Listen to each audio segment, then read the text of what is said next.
Folks, welcome back to Tidbits of Bible Time. Glad to have you here, and I hope you're being encouraged by what I'm trying to bring to the table here.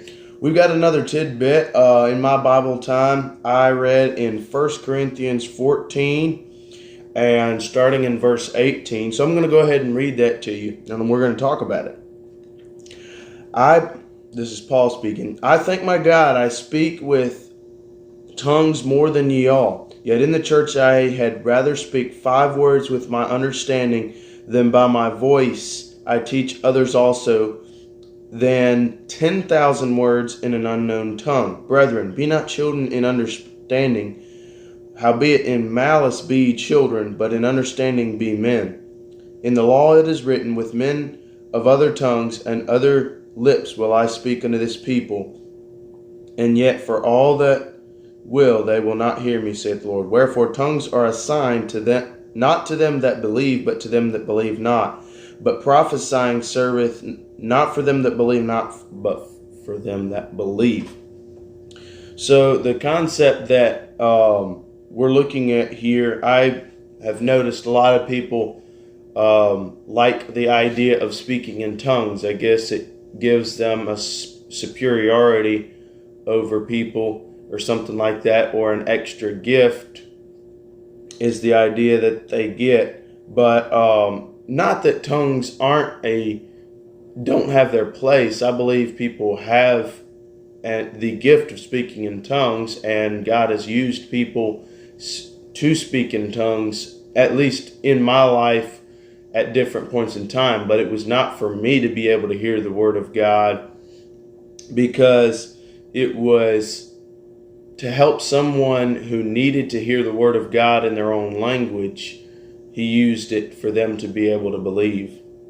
And I think we as Christians need to recognize the difference between speaking in tongues and prophesying, because in that last verse it talks about that tongues are a sign for them that don't believe, and prophesying is for those that believe. So if you look down later in the chapter, it says in verse 26, how is it then, brethren, when you come together, every one of you hath a psalm, hath a doctrine, hath a tongue, hath a revelation, hath an interpretation? Let all things be done in edifying. If any man speak in an unknown tongue, let it be by 2, or at the most by 3, and that by course, and let 1 interpret. So if you're speaking in tongues, clearly here, without being a person of extra doctrine, it's saying just, if you're gonna speak by tongues, let it be spoken by 3 people, 2 or 3 people, and 1 person needs to interpret what you're saying. So that's not a hard concept to understand. But if there be no interpreter, let him keep silence in church and let him speak to himself and to God.